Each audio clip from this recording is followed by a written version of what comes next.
నమస్తే. Welcome to Telugu రాజ్యం. నేను శిరీష. లైవ్‌లో జాయిన్ అవుతున్నారు బాల్కోటే గారు. బాల్కోటే గారు నమస్తే అండి. నమస్తే శిరీష గారు. సార్ నాగబాబు గారిని ఈరోజు చంద్రబాబు నాయుడు గారు మంత్రిత్వ శాఖలోకి తీసుకుంటున్నారు. అంటే యాక్చువల్‌గా ఎంపీ సీటు అడిగారు. అది అవ్వలేదు. రాజ్యసభ అడిగారు. అది అవ్వలేదు. లాస్ట్ మినిట్‌లో మంత్రిత్వ శాఖలోకి తీసుకుంటున్నట్టుగా చర్చలు జరుగుతున్నాయి. ఏ మంత్రిత్వ శాఖ అనుకోవచ్చు? అంటే చాలా మంది ఇలాంటి పెద్దలున్నారు. ఓపెన్‌గా చెప్పాలంటే పార్టీకి సేవ చేశారు. బయట నుంచైనా అవ్వచ్చు, లోపల నుంచైనా అవ్వచ్చు. వాళ్ళందరినీ కాదని నాగబాబు గారికే స్పెషల్‌గా ఈ క్యాడర్ తీసుకోవడం వెనక అర్థం ఏంటనుకోవచ్చు సార్? శిరీష గారు నమస్తే. ఏముంటుంది ఇందులో? హ్మ్. జనసేన అధినేత పవన్ కళ్యాణ్ గారు, నాగబాబు గారు తమ్ముడు. అదొక్కటే వాళ్ళు ఒక కార్డ్ కుటుంబ సార్. సభ్యులు. వాళ్ళు ఒక హ్మ్. కుటుంబ సభ్యులు. హ్మ్. నీ వాడు ఎక్కడుంటేనేమి, ఎక్కడ కూర్చుంటేనేమి నీకు రావాల్సిన ఆహార పదార్థాలు నీకొస్తాయి. వడ్డించేవాడు హ్మ్. మనోడై ఉండాలి. 2019 ఎన్నికల్లో ఎంపీగా నిలబెట్టడం కోసం నాగబాబు గారు చాలా ట్రై చేశాడు. అవునండి. సమీకరణ కుదరకపోవడంతో ఆయన విత్డ్రా అయిపోయాడు. ఇప్పుడు 3 రాజ్యసభ సీట్లు ఖాళీలైనయి. ఈ 3 హ్మ్. రాజ్యసభ సీట్లు ఒకటి పక్కాగా నాగబాబు గారికి ఇవ్వాలనేది పవన్ కళ్యాణ్ గారి డిమాండ్. ఎగిరించి కూడా కాదు, హ్మ్. డిమాండ్. అది కూడా సాధ్యపడలేదు. దానికి ప్రత్యామ్నాయంగా ఆంధ్రప్రదేశ్ క్యాబినెట్ లో నాగబాబు గారిని తీసుకొని హ్మ్. మంత్రిత్వ పదవి ఇవ్వాలనేది ముఖ్యమంత్రి గారు తీసుకున్న నిర్ణయం. నిన్న అధికారికంగా అనౌన్స్మెంట్ చేశాడు. సరే, ఈ హ్మ్. మంత్రి పదవి ఇవ్వటానికి నాగబాబు గారు ఎమ్మెల్సీ కాదు, ఎమ్మెల్యే కాదు. అవునండి. ఎమ్మెల్సీనో ఎమ్మెల్యే అయితేనే మంత్రి పదవికి అర్హులు. కాబట్టి ఇప్పుడు హ్మ్. ఆయన్ని ఒక ఎమ్మెల్సీ గానో ఎమ్మెల్యే గానో గెలిపించుకోవాలి. అది ఎప్పుడు చేస్తారు ఏంటో అనేది నిర్ణయం తీసుకుంటారు. హ్మ్. ఇప్పటికిప్పుడు నాగబాబు గారిని మంత్రి పదవి ఇచ్చినా చట్ట హ్మ్. ప్రకారంగా 6 నెలల కాల వ్యవధిలో ఈ ఎమ్మెల్సీ, ఎమ్మెల్యే పదవులు ఇచ్చుకోవచ్చు.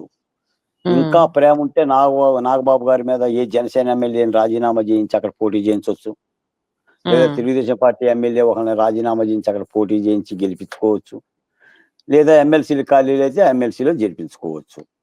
ఇవన్నీ కూడా సరే. ఏంటంటే కూటమి పార్టీలో వాళ్ళు పదవులు పొందే ప్రయత్నాలు. ఇంకొక మాట కూడా ఏంటంటే ఈ ఈ రాజకీయాలు, పార్టీలు, పదవులు ఇవన్నీ నామినేటెడ్ పదవులైనా, రాజ్యసభ సభ్యులైనా, ఎమ్మెల్సీలైనా కూడా ఇవి ఇలాగనే ఉంటాయి. ఇప్పుడు హ్మ్. సాధారణంగా ఏంటంటే నీ ఎడం చేయి నా పొర చేయి పెడతానంటాడు. పొర హ్మ్. చెయ్యి అన్నా ఒకటే, ఎడం చెయ్యి అన్నా ఒకటే. జగన్మోహన్ రెడ్డి గారు పదవులు ఇచ్చినా కూడా ఆయన అనుకూలమైన వాళ్ళకే ఇచ్చుకున్నాడు. తన అనుకున్న వాళ్ళకే ఇచ్చుకున్నాడు. హ్మ్. ఇప్పుడు కూటమి ప్రభుత్వంలో కూడా దాదాపుగా అనుకున్న వాళ్ళకే పదవులు ఇస్తున్నారు. ఇది కళ్ళ ముందు జరిగే సత్యమే. మనం దానికేం పెద్ద విమర్శ పెట్టనక్కర్లా, బొట్టు పెట్టి పేరు పెట్టనక్కర్లా. హ్మ్. కూటమి ప్రభుత్వం ఎవరెవరికి రాజ్యసభలు ఇస్తున్నారు, ఎవరికి మంత్రి పదవులు ఇస్తున్నారు, నాగబాబు గారికి ఎందుకు ఇచ్చారని ఈ ప్రశ్నలన్నిటికి సమాధానం ఏంటి? హ్మ్. వాళ్ళు వాళ్ళు ఇష్టపడితే ఎవరైనా దగ్గరకు రావచ్చు. వాళ్ళు హ్మ్. ఇష్టపడకపోతే దూరంగా ఉండొచ్చు. ఇయన్నీ కూడా రాజకీయ పార్టీలు చేసే పని. కాకపోతే ఏందంటే వీటి మూలాన ప్రజల్లో పెద్ద ఆనందం ఏం కలగదు ప్రజలకి. ప్రజలకి అంతే కలగాల్సిన గదండీ. ఆనందం ఏంటంటే, కలిగే ఆనందం ఏంటంటే, ప్రజలతో ఉండి గత 5 ఏళ్ల ప్రభుత్వంలో లేదా జగన్మోహన్ రెడ్డి గారి ప్రభుత్వంలో, వైసీపీ ప్రభుత్వంలో ఎవరు కొట్లాడారు, ఎవరు బాధలు పడ్డారు, ప్రజల కోసం ఎవరు కష్టపడ్డారు, ఏ ఏ ఉద్యమాలు చేశారు, అటువంటి వాళ్ళకి ఏమైనా కూటమి ప్రభుత్వం ఏమైనా న్యాయం చేసిందా? దగ్గరకు తీసిందా? ఒక ముద్ద అన్నం పెట్టిందా? ఒక గ్లాసు మంచినీళ్ళు హ్మ్. ఇచ్చిందనేది ప్రజలు చూస్తారు. ప్రజలు ఖచ్చితంగా అన్ గమనిస్తూ ఉంటారు సార్ ఇవన్నీ. హ్మ్. అంతే తప్ప ఆల్రెడీ 4 పూటలు తిన్నోడికి ఐదో పూట అన్నం పెట్టడం వలన అదేం పెద్ద విషయం కాదు. మీకు ఇంకో మాట కూడా హ్మ్. చెప్తా. ఇప్పుడు ఈ సార్. రాజ్యసభ సభ్యులు కూడా ఆర్. కృష్ణయ్య గారున్నారు. ఆయన అవునండి. బీసీల నాయకుడు. ఆయన ఏం చెప్తారంటే రాజీనామా పదే చేసి. పదే పదే పదే ఆయన ఏం చెప్తారంటే ఇప్పుడేం చెప్తున్నారంటే ఆయన భారతీయ జనతా పార్టీ బీసీల నాయకుడిగా నన్ను గుర్తించి మా హ్మ్. సామాజిక వర్గాలకు సేవ చేసేందుకు నాకు రాజ్యసభ ఇచ్చిందని చెప్పాడు. హ్మ్. 2022లో ఏం చెప్పాడంటే జగన్మోహన్ రెడ్డి గారు మా సామాజిక వర్గాలను గుర్తించి నన్ను బీసీ నాయకుడిగా గుర్తించి నాకు రాజ్యసభ ఇచ్చిందని చెప్పిండు. అవును. 2014లో ఏం చెప్పాడంటే చంద్రబాబు నాయుడు గారు తెలంగాణకి ముఖ్యమంత్రి అభ్యర్థిగా ప్రకటించినప్పుడు, ఎమ్మెల్యే చేసినప్పుడు, అప్పుడు కూడా హ్మ్. చంద్రబాబు నాయుడు గారు బీసీలుగా నన్ను గుర్తించి మా సామాజిక వర్గాలు న్యాయం చేయటం కోసం నాకు ఎమ్మెల్యేగా నిలబెట్టిన విషయం చెప్పిండు. హ్మ్. ఇలాగ ఉంటాయి రాజకీయాలు. కోరికలు అవును. వాళ్ళయి. ఆ హ్మ్. కోరికలు ఇవి నా కోరికలని చెప్పకూడదు కదా! హ్మ్. తీసుకెళ్ళిపోయి ఆ కులం మీదో, ఆ సామాజిక వర్గం మీదో రుద్దాలి. హ్మ్. ఇప్పుడు నిజానికి మొన్న వైసీపీ పరిపాలన ఉన్నప్పుడు, ఇప్పుడు సార్. ఈ బేదా మస్తానరావు గాని, ఆర్. కృష్ణయ్య గాని, లేదంటే ఆ మోపిదేవి వెంకటరామన్ గాని రాజ్యసభ సభ్యులుగా ఆంధ్రప్రదేశ్ రాష్ట్రానికి చేసిన ఒక పని చెప్పండి మేడం. ఒక్కటి గూడా ఒక లేదు పని సార్. చెప్పండి. ఢిల్లీ పోయి విమానాల్లో పోయి ఢిల్లీ పోయి కూర్చొని రావడం తప్ప చేసింది ఏముంది? ఈ ఆర్ కృష్ణయ్య తెలంగాణ రాష్ట్రానికి సంబంధించిన వ్యక్తి. ఆయన్ని అవును. తెచ్చేసి జగన్మోహన్ రెడ్డి గారు బీసీ కార్డు కోసం ఏయనిచ్చిండు. తీరా ఈయన్నే అవును. జల్లగొట్టేసి బీజేపీలోకి పోయిండు. రాజీనామా చేసేసారు. అవును. ఇప్పుడు వీటి మూలాన అదే వీటి మూలాన ఏముంటుంది? కాకపోతే ఏంటంటే ఇప్పుడు చట్టసభల ప్రక్రియ కాబట్టి కొన్ని తీర్మానాలు, బిల్లులు పాస్ అయ్యేటప్పుడు వాళ్ళకక్కడ హ్మ్. ఓటింగ్ ఒకటి కావాలి కాబట్టి, ఆ ప్రక్రియ పూర్తి చేసుకోవటం కోసం ఇటోళ్ళు అటు, అటోళ్ళు ఇటు అలాగనే ఎమ్మెల్సీలు కూడా ఇటోళ్ళు అటు, అటోళ్ళు ఇటు గింతుతా ఉంటుంటారు. కాబట్టి హ్మ్. నేననేదేంటంటే ఆల్రెడీ నాగబాబు గారికి మంత్రివర్గంలో స్థానం అనేది డిసైడ్ అయిపోయింది. ఇప్పుడు మాకు 175 మంది ఎమ్మెల్యేలు ఉన్నారు కాబట్టి 26 మంది మంత్రులు తీసుకోవటానికి చట్టపరమైన పరిధుంది. ఇప్పటికి హ్మ్. 25 మంది మంత్రులుండారు ముఖ్యమంత్రితో కలుపుకొని. ఒక హ్మ్. మంత్రిత్వ శాఖని ముఖ్యమంత్రి చంద్రబాబు నాయుడు గారు ఖాళీగా పెట్టారు. ఆ ఖాళీగా ఎందుకు పెట్టాడో ఇప్పుడు అర్థమైతుంది. ఓకే. హ్మ్. ఆ పదవి గనుక ఆ ఒక్కటి గనుక పూర్తయినట్టయితే ఇప్పుడు నాగబాబు గారికి కూడా అవకాశం ఉండేది కాదు. హ్మ్. ఒకటి అట్టి పెట్టాడు ఆపద కాలంలో ఆ! ఉపయోగపడటానికి. అది నాగబాబు గారిని వరించింది. సరే. ఏండి ఇలా ఉంటుంది. కాబట్టి హ్మ్. రాజకీయాలు కొద్దిగా ఆంధ్రప్రదేశ్‌లో రాజకీయాలు కూడా ఈ 6 మాసాల్లో కొద్దిగా గమ్మత్తుగా తయారైనయి. అవును సార్. పెద్ద గమ్మత్తుగా ఉన్నాయి. మాట్లాడుకోవటానికి కూడా కొద్దిగా ఇబ్బందికరమైన అంశాలున్నాయి. వీళ్ళు సార్. వీళ్ళేదో అరెస్ట్ చేస్తామంటారు. వాళ్ళేమో ముందస్తు బెయిల్ తెచ్చుకుంటారు. హ్మ్. ఇక్కడేమో ఏదో జరిగిపోయిందంటారు. నీకో మాట చెప్పానా శిరీష గారు? ఇప్పుడు మన చెప్పండి సార్.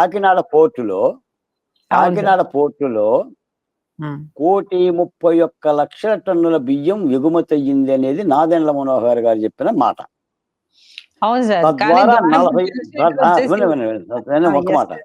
యెస్ తద్వారా సార్. 48,000 కోట్ల రూపాయల అవినీతి జరిగిందని ఆయన చెప్పిన మాట. అవును. మరి 1,31,00,000 టన్నుల బియ్యం ఎగుమతికి 48,000 కోట్ల రూపాయల అవినీతికి మనం ఎంతమందిని అరెస్ట్ చేశాం?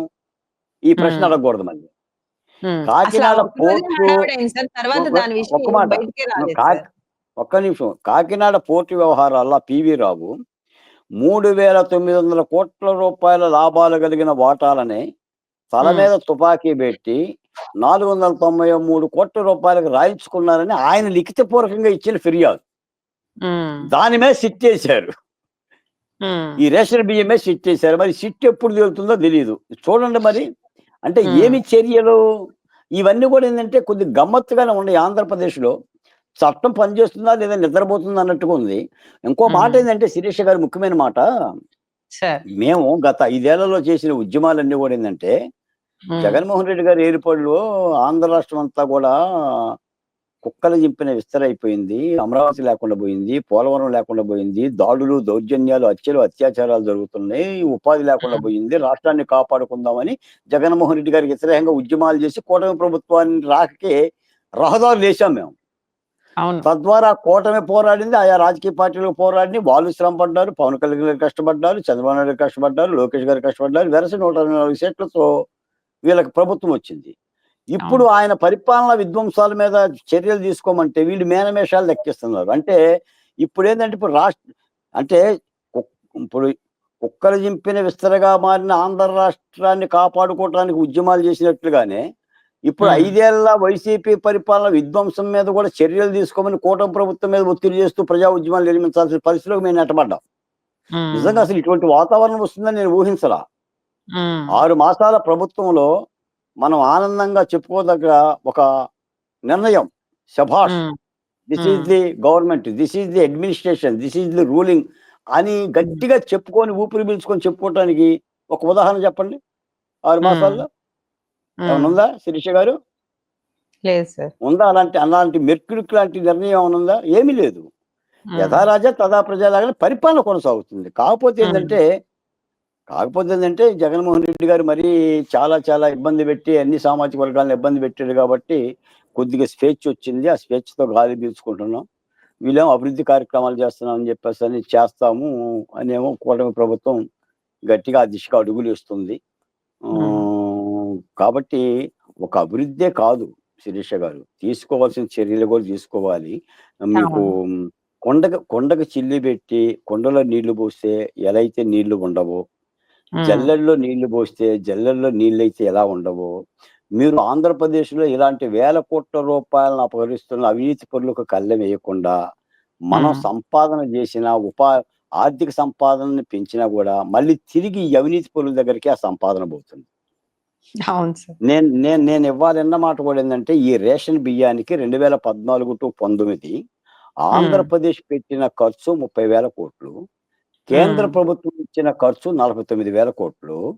దీన్ని హ్మ్. సరఫరా నిమిత్తం పౌర సరఫరాల శాఖ చేసిన అప్పు 20,000 కోట్లు. వెరసి ఈ హ్మ్. బియ్యం అంతా ఏమైందంటే, కాకినాడ బోయి బోటెక్కి దక్షిణాఫ్రికాలో రూ. 150 అమ్మకానికి పోతుంది. హ్మ్. ఇది పరిస్థితి. దీన్నెలా అర్థం జేసుకోవాలి? మరి మీరెలా అర్థం జేసుకుంటారో అర్థం జేసుకోండి. Yes sir. అందరూ అన్ని పార్టీలోళ్ళు దాంట్లో ఇన్వాల్వ్ అయ్యి ఉన్నారు సార్. అది ఓపెన్‌గా అందరికి తెలిసిపోతోంది. జనాలందరూ కూడా దాని గురించే మాట్లాడుకుంటున్నారు. అయినా ఆ ఇప్పుడు ఇ సమస్య మాత్రం ఇప్పుడు ఇప్పుడు నా పరిష్కారం 4 రోజులు పోతే ఈ బియ్యస్ రచ్చ రచ్చ జరిగి ఆంధ్రప్రదేశ్‌లో ఈ రూపాయి కిలో బియ్యం గూడా రద్దయ్యే ప్రమాదం గూడా ఉంది. హ్మ్. ఇప్పుడు ఈ బియ్యం గూడా దాదాపు నాకు తెలిసి కూడా 70-80% ప్రజలు వాడటల్లా. ఇది మండల అవునండి. స్థాయి దగ్గర నుంచి నియోజకవర్గ స్థాయి దగ్గర నుంచి జిల్లా స్థాయి దాటి ఒక చైన్ లింక్ లాగా వ్యాపారం జరుగుతుంది.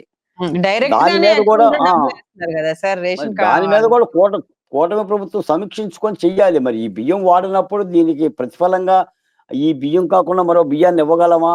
ఏంటి? అనేది గూడా మరి ప్రభుత్వం ఆలోచించాలి. ఎందుకంటే హ్మ్. ఇది చాలా పెద్ద సమస్య. ఇప్పుడు పేదోడికిచ్చే ఉచిత బియ్యాన్ని గూడా వేల కోట్ల రూపాయలు, వందల కోట్ల రూపాయలు మీరు ఫోర్ట్‌లు ఎందుకు గట్టారు? రేషన్ బియ్యం హ్మ్. అక్రమంగా తరలించడానికి గట్టారా ఏంటి? హ్మ్. సాధారణంగా అంటుంటారు ప్రభుత్వంలో ఉండే పెద్దలు, మనకి సముద్ర తీరం ఉంది, 1000 కిలోమీటర్లు ఉంది. మనం పోర్ట్‌లు కట్టుకుందాం, బాగుపడదాం, అభివృద్ధి హ్మ్. చెందిద్దని. ఇప్పుడు పోర్ట్‌లు గంగవరం గాని, కృష్ణపట్నం గాని, విశాఖపట్నం గాని, కాకినాడ గాని పోర్ట్‌లు నాకేమనిపిస్తుందంటే, ఈ బియ్యం ఎగుమతి చేసుకోవడానికి కట్టుకున్నట్టున్నారు. అంతే తప్ప అలాగే ఇంక ఉంది. వేరేం అవును. కనిపించట్లా.